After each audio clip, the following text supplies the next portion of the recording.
शहर में शारदीय नवरात्रि और दुर्गा पूजा उत्सव की तैयारी शुरू हो चुकी है। शहर में 3 दिनों तक मनाए जाने वाले दुर्गोत्सव के लिए जगह जगह चौक चौराहों में मां अंबे के लिए विशाल और भव्य पंडालों के निर्माण का कार्य भी शुरू कर दिया गया है। इस बार दर्शनार्थियों को दुर्गा पंडालों में कई मंदिरों की झलक देखने को मिलेगी। किसी पंडाल में मां बमलेश्वरी मंदिर तो किसी पंडाल में तिरुपति बालाजी मंदिर का रूप देखने को मिलेगा। जगत जननी अष्टभुजी मां अंबे की उपासना और आराधना का महापर्व शारदीय नवरात्रि 22 सितंबर से प्रारंभ होने वाला है। रायगढ़ अंचल में इस पर्व के दौरान काफी धूम रहती है। 9 दिनों तक सभी देवी मंदिरों में पूजा अर्चना और भजन कीर्तन का दौर जारी रहता है। शारदीय नवरात्रि में शक्ति स्वरूपा मां दुर्गा की प्रतिमा को स्थापित कर उनकी विधि विधान से सेवा और पूजा की जाती है। रायगढ़ में 3 दिनों तक दुर्गोत्सव मनाए जाने की परंपरा चली आ रही है। शहर में भी जगह जगह दुर्गोत्सव का आयोजन किया जाता है और चौक चौराहों में मां दुर्गा की प्रतिमा स्थापित की जाती है। इसके लिए अभी से तैयारियां शुरू कर दी गई है। दुर्गा उत्सव समितियों द्वारा अभी से माता रानी के लिए विशाल और भव्य पंडाल के निर्माण का काम प्रारंभ करा दिया गया है। इसके लिए कोलकाता सहित अन्य प्रांतों से कारीगर बुलाए गए हैं, जो कि पंडालों को भव्यता प्रदान करने में जुटे हुए हैं। हर साल की तरह इस साल भी दुर्गोत्सव के दौरान दुर्गा पंडाल में दर्शनार्थियों को कुछ नया देखने को मिलेगा। इस साल कई पंडालों में लोगों को आस्था की झलक भी देखने को मिलेगी।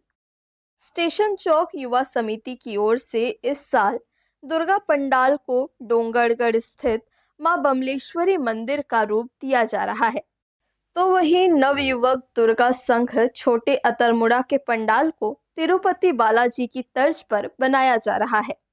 इसके अलावा शहर के अन्य दुर्गा पंडालों को भी आकर्षक रूप देने का प्रयास किया जा रहा है। दरोगापारा में 34 वर्ष हो गया हमारी समिति को दुर्गा पूजा का आयोजन करते हुए। हर वर्ष कुछ नया और अनोखा करने का हम सोचते हैं और उसी तरतम्य में इस वर्ष हम और अच्छा कुछ करने का सोच रहे हैं। जैसे परिपाटी चलती आ रही है कि लोग दुर्गा माता के विसर्जन में बहुत धूमधाम से विसर्जन किया करते हैं, वो विदाई की बेला रहती है। इस बार हम आगमन का आयोजन कर रहे हैं और बहुत अच्छा आगमन अपन पूरे शहर से घुमाते हुए माता रानी को यहाँ पे लेके आएंगे और विशेष सजावट का इस बार यहाँ पे हम कार्यक्रम रखें। काफ़ी सालों से परिपाटी चली आ रही है विसर्जन की, तो वो विदाई का बेला है, उसमें नाचना गाना मुझे नहीं लगता कि सही है और माता की आगमन की जो खुशी है वो अलग ही है। इसलिए अपन कुछ नया करने का इस बार सोच रहे हैं। ये माता रानी को इस साल बैठेंगे तो 38 साल पूजा करते हम लोग को हो जाएगा और हर साल एक नया रूप हम लोग बनाना चाहते हैं। और हम लोग का मेन उद्देश्य रहता है कि शांति से दुर्गा बैठे और भंडारा प्रसाद सब लोगों को मिले। मूर्ति जो बनती है माता रानी की, जो दुर्गा, वो एक अलग रूप में हमारा एक कलाकार है वो आता है और वो इसको करता है नया, हर साल नया रूप एक देना चाहता है वो। और हमारे दुर्गा पूजा हर साल कुछ ना कुछ नया रूप पंडाल में भी देते हैं हम लोग। कभी कोई थीम, कभी लाल चौक बनवाया, कभी डमरू बनाया, कभी ढोलक बनाया, ऐसे करके इस साल भी एक नया थीम में बनेगी और लोगों को अच्छा लगेगा। कारीगर सब ये बंगाल से आते हैं।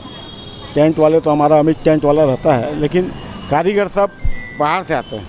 5-7 पंडाल बढ़िया बनते हैं, इसमें से एक हम लोग का भी रहता है और सब बढ़िया बनाते हैं। और हम लोग का इच्छा रहता है कि ऐसा बने कि नया रूप में, क्योंकि जो घूमने दर्शन करने जो आते हैं उनको एक नया रूप वहाँ पर मिले, उसकी हम लोग भरपूर कोशिश करते हैं। शहर में नवरात्रि की सप्तमी के दिन मां दुर्गा विराजमान होती है और नवमी तक यहाँ दुर्गोत्सव की धूम मची रहती है।